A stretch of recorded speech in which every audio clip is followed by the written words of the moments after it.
शांति। आज 8 मई 2024 बाबा के महावाक्य है। मीठे बच्चे, विश्व की सभी आत्माएं अनजान और दुखी हैं। आप उन पर उपकार करो, बाप का परिचय देकर खुशी मिलाओ, उनकी आंखें खोलो। प्रश्न है, किसी भी सेंटर की वृद्धि का आधार क्या है? उत्तर है निस्वार्थ सच्चे दिल की सेवा। तुम्हें सर्विस का सदा शौक रहे तो हुंडी भरती रहेगी। जहाँ पर सर्विस हो सकती है वहाँ प्रबंध करना चाहिए। मांगना किसी से भी नहीं है, मांगने से मरना भला। आप ही सब कुछ आएगा। तुम बाहर वालों की तरह चंदा इकट्ठा नहीं कर सकते। मांगने से सेंटर जोर नहीं भरेगा, इसलिए बिगर मांगे सेंटर को जमाओ। ओम शांति। रूहानी बच्चे यहाँ बैठे हैं। बुद्धि में यह ज्ञान है। कैसे शुरू में हम ऊपर से आते हैं, जैसे विष्णु अवतरण का एक खेल दिखलाते हैं। विमान पर बैठकर फिर नीचे आते हैं। अभी तुम बच्चे समझते हो, अवतार आदि जो कुछ दिखलाते हैं वह सब रॉन्ग है। अभी तुम समझते हो, हम आत्माएं असल में कहाँ के रहने वाले हैं। कैसे ऊपर से फिर यहाँ आते हैं। कैसे 84 जन्मों का पाठ बजाते पतित बनते हैं। अभी फिर बाप पवित्र बनाते हैं। यह तो जरूर तुम स्टूडेंट्स की बुद्धि में होना चाहिए। 84 का चक्र हम कैसे लगाते हैं, यह स्मृति में रहना चाहिए। बाप ही समझाते हैं तुम कैसे 84 जन्म लेते हो।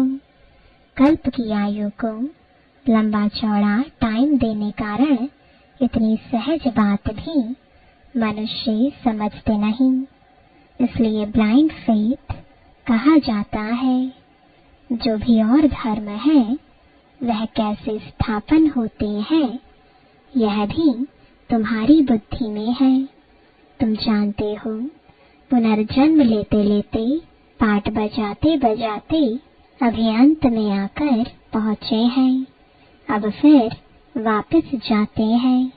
यह नॉलेज तुम बच्चों को ही है। दुनिया में और कोई भी यह नॉलेज नहीं जानते हैं। कहते भी हैं 5000 वर्ष पहले पैराडाइज था, परंतु वह क्या था यह नहीं जानते हैं। जरूर आदि सनातन देवी देवताओं का राज्य था, परंतु यह बिल्कुल नहीं जानते। तुम समझते हो, हम भी पहले कुछ नहीं जानते थे। और धर्म वाले ऐसे थोड़े ही हैं कि अपने धर्म स्थापक को नहीं जानते।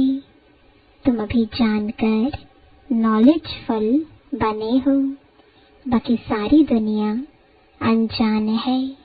हम कितने समझदार बने थे, फिर अब बेसमझ अनजान हो गए हैं। मनुष्य होकर अथवा एक्टर्स होकर हम नहीं जानते थे।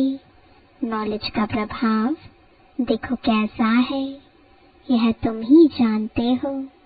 तो बच्चों को अंदर में कितना गदगद होना चाहिए। जब धारणा हो तभी अंदर में वह खुशी आए। तुम जानते हो, हम शुरू में कैसे आए, फिर कैसे शूद्र कुल से ब्राह्मण कुल में ट्रांसफर हुए।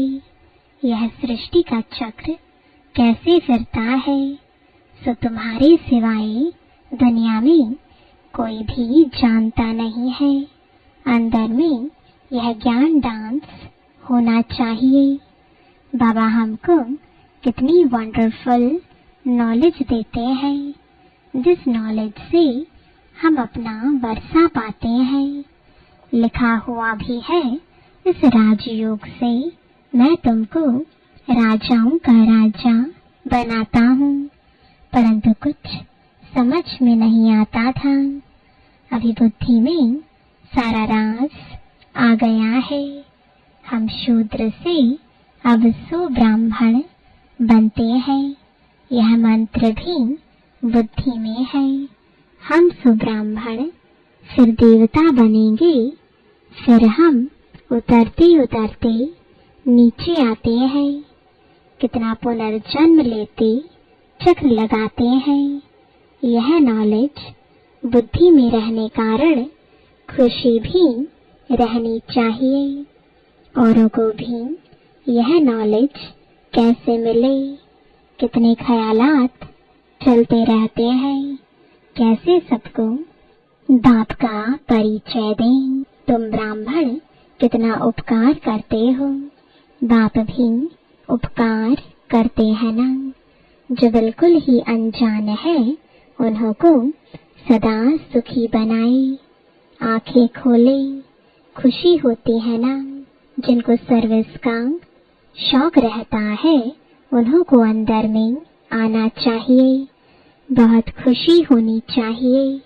हम आत्माएं कहाँ की रहने वाली हैं, फिर कैसे आती हैं पाठ बजाने? कितने ऊंच बनते हैं, फिर कैसे नीचे आते हैं? फिर रावण राज्य कब शुरू होता है? यह अभी बुद्धि में आया है। भक्ति और ज्ञान में रात दिन का फर्क है। शुरू से भक्ति किसने की है? तुम कहेंगे पहले पहले हम आए तो बहुत सुख देखा, फिर हम भक्ति करने लगे। पूज्य और पुजारी में कितना रात दिन का फर्क है। तुम्हारे पास अभी कितना ज्ञान है। खुशी होनी चाहिए ना। कैसे हमने 84 का चक्र लगाया है। कहाँ 84 जन्म, कहाँ 84 लाख।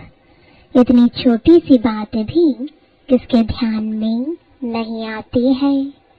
लाखों वर्ष की भेंट में तो यह 1-2 रोज के बराबर हो जाते हैं। अच्छे अच्छे बच्चों की बुद्धि में यह चक्र फिरता रहता है।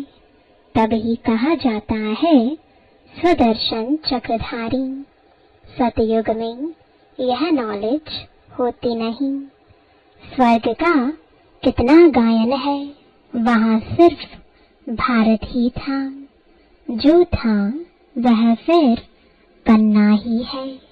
बाहर से तो देखने में कुछ नहीं आता है, साक्षात्कार होता है। तुम जानते हो यह पुरानी दुनिया अब खत्म होनी है, फिर नंबरवार हम नई दुनिया में आएंगे। आत्माएं कैसे आती हैं पाठ बजाने, वह भी तुम समझ गए हो। आत्माएं ऐसे कोई ऊपर से उतरती नहीं है जैसे नाटक में दिखाते हैं। आत्मा को तो इन आँखों से कोई देख भी ना सके। आत्मा कैसे आती है, छोटे शरीर में कैसे प्रवेश करती है, बड़ा ही वंडरफुल खेल है। यह पढ़ाई ईश्वरीय है। इसमें दिन रात ख्यालात चलने चाहिए। हम एक बार समझ लेते हैं, जैसे कि देख लेते हैं, फिर वर्णन करते हैं। आगे जादू वाले लोग बहुत चीजें निकाल दिखाते थे। बाप को भी जादूगर, सौदागर, रत्नागर कहते हैं ना। आत्मा में ही सारा ज्ञान ठहरता है। आत्मा ही ज्ञान सागर है। भल कहते हैं परमात्मा ज्ञान का सागर है, परंतु वह कौन है, कैसे वह जादूगर है, यह किसको भी पता नहीं है। आगे तुम भी नहीं समझते थे। अभी बाप आकर देवता बनाते हैं। अंदर में कितनी खुशी होनी चाहिए। एक बाप ही नॉलेजफुल है, हमको पढ़ाते भी हैं। यह सिर्फ तुम बच्चे ही जानते हो। यह दिन रात अंदर में सिमरण चलना चाहिए। यह बेहद के नाटक का नॉलेज सिर्फ एक बाप ही सुना सकते हैं और कोई सुना ना सके। बाबा ने देखा थोड़े ही है, परंतु उनमें सारी नॉलेज है। बाप कहते हैं मैं सतयुग त्रेता में तो नहीं आता हूँ, परंतु नॉलेज सारी सुनाता हूँ। वंडर लगता है ना, जिसने कभी पाठ ही नहीं लिया वह कैसे बतलाते हैं। बाप कहते हैं मैं कुछ भी देखता नहीं हूँ, न मैं सतयुग त्रेता में आता हूँ, परंतु मेरे में नॉलेज कितनी अच्छी है जो मैं एक ही बार आकर तुमको सुनाता हूँ। तुमने पाठ बजाया, तुम जानते नहीं हो, और जिसने पाठ ही नहीं बजाया है वह सब सुनाते हैं। वंडर है ना, हम जो पाठधारी हैं हम कुछ नहीं जानते और बाप में कितनी सारी नॉलेज है। बाप कहते हैं मैं थोड़े ही सतयुग त्रेता में आता हूँ जो तुमको अनुभव सुनाऊं। ड्रामानुसार बिगर देखे अनुभव किए सारी नॉलेज देते हैं। कितना वंडर है, मैं पाठ बजाने आता ही नहीं और तुमको सारा पाठ समझाता हूँ, इसलिए ही मुझे नॉलेजफुल कहते हैं। तो बाप कहते हैं अब मीठे मीठे बच्चों, अपनी उन्नति करनी है तो अपने को आत्मा समझो। यह है खेल, तुम फिर भी ऐसे ही खेल करेंगे, देवी देवता बनेंगे, फिर अंत में चक्र लगाए मनुष्य बनेंगे। वंडर खाना चाहिए ना।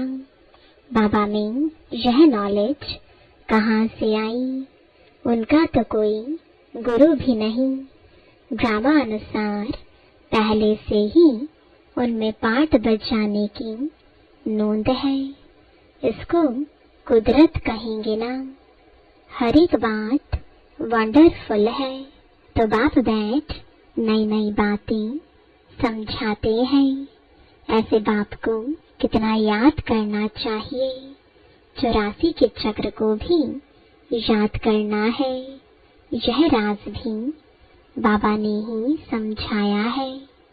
विराट रूप का चित्र कितना अच्छा है। जो लक्ष्मी नारायण अथवा विष्णु का चित्र बनाते हैं वही दिखाते हैं हम कैसे 84 जन्मों में आते हैं। हम सो देवता, फिर क्षत्रिय, वैश्य, फिर शूद्र। यह सिमरण करने में क्या कोई तकलीफ है? बाप है नॉलेजफुल, कोई से पढ़ा थोड़े ही है, न शास्त्र आदि ही पढ़ा है। बगैर कुछ भी पढ़े, बगैर गुरु किए इतनी सारी नॉलेज बैठ सुनाए, ऐसा तो कभी देखा नहीं। बाप कितना मीठा है। भक्ति मार्ग में कोई किसको मीठा समझेंगे। जिसको जो आता है उनकी पूजा करने लग पड़ते हैं।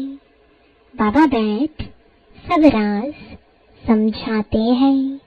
आत्मा ही आनंद स्वरूप है, फिर आत्मा ही दुख रूप चीची बन जाती है। भक्ति मार्ग में तो कुछ भी तुम नहीं जानते थे। मेरी कितनी महिमा करते हैं, परंतु जानते कुछ भी नहीं। यह भी कितना वंडरफुल खेल है। यह सारा खेल बाबा ने समझाया है।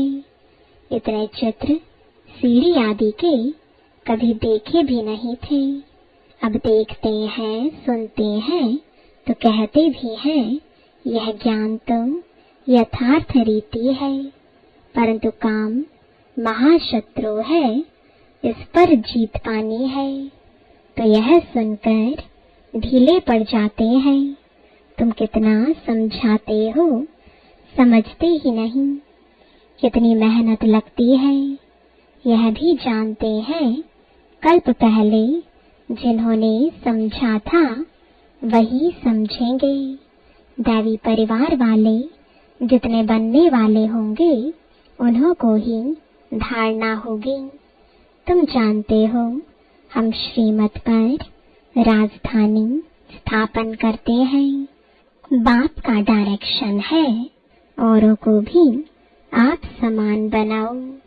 बाप सब ज्ञान सुना रहे हैं, तुम भी सुना रहे हो। तो जरूर यह शिव बाबा का रथ भी सुना सकता होगा, परंतु अपने को गुप्त कर देते हैं। तुम शिव बाबा को ही याद करते रहो। इनकी तो उपमा यानी महिमा भी नहीं करनी है।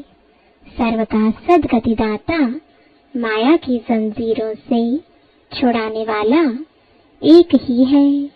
बाप कैसे बैठ तुमको समझाते हैं, यह तुम बच्चों के सिवाय और कोई को पता ही नहीं है। मनुष्य यह भी नहीं जानते कि रावण क्या चीज है। हर वर्ष जलाते ही आते हैं। एफिजी तो दुश्मन का बनाया जाता है ना। तुमको अभी पता पड़ा है कि रावण भारत का दुश्मन है, जिसने भारत को कितना दुखी कंगाल बना दिया है। सभी 5 विकारों रूपी रावण के पंजे में फंसे हुए हैं। बच्चों को अंदर में यह आना चाहिए, कैसे औरों को भी रावण से छुड़ाएं। सर्विस हो सकती है तो प्रबंध करना है। सच्चे दिल से, निस्वार्थ भाव से सेवा करनी है। बाबा कहते हैं, ऐसे बच्चों की हुंडी मैं सकारता यानी भरता हूँ। ड्रामा में नोंद है, सर्विस का अच्छा चांस है, तो इसमें पूछने का भी नहीं रहता।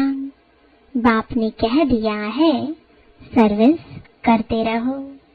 मांगो कोई से भी नहीं, मांगने से मरना भला आपे ही तुम्हारे पास आ जाएगा। मांगने से सेंटर इतना जोर नहीं भरेगा। बिगर मांगे तुम सेंटर जमाओ, आपे ही सब आता रहेगा। उसमें ताकत रहेगी। जैसे बाहर वाले चंदा इकट्ठा करते हैं, ऐसे तुमको नहीं करना है। मनुष्य को तो कभी भगवान नहीं कहा जाता।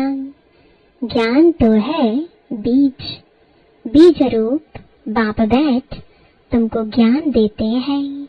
बीज ही नॉलेजफुल है ना। वह जड़ बीज तो वर्णन कर नहीं सकेंगे, तुम वर्णन करते हो।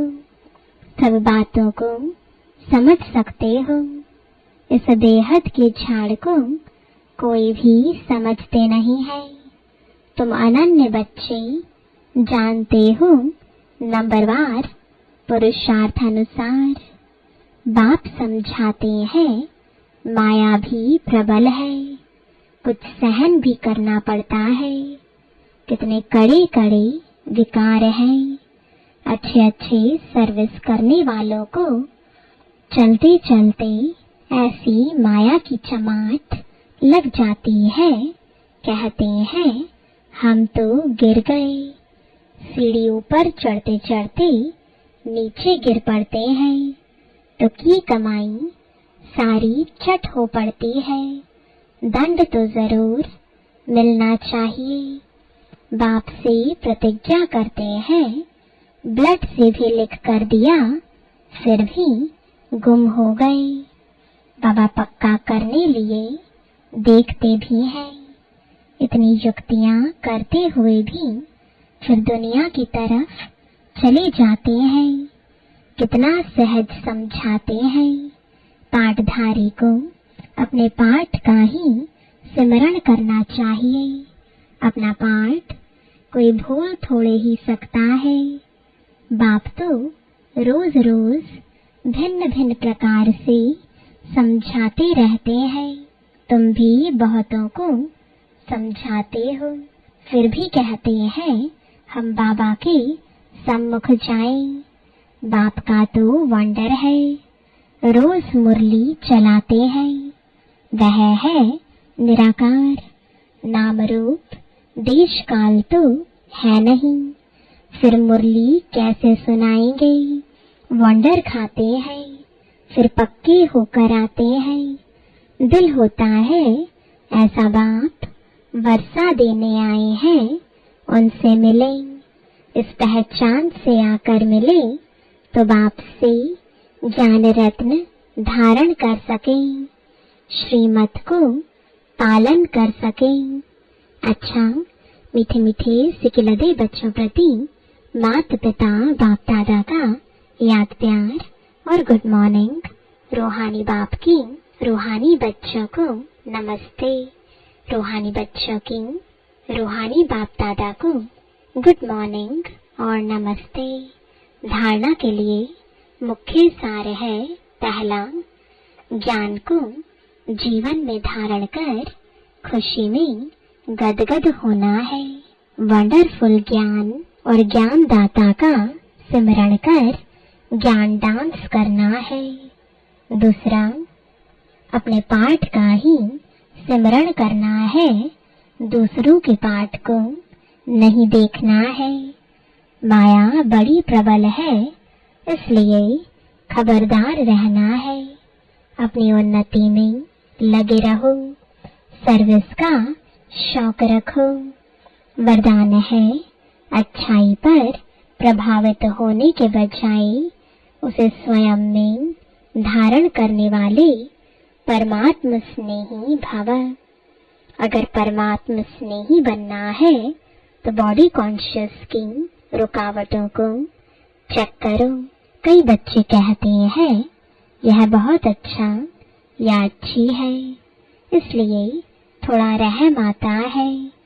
कोई का किसी के शरीर से लगाव होता तो कोई का किसी के गुणों व विशेषताओं से, लेकिन वह विशेषता व गुण देने वाला कौन? कोई अच्छा है तो अच्छाई को धारण भले करो, लेकिन अच्छाई में प्रभावित नहीं हो जाओ।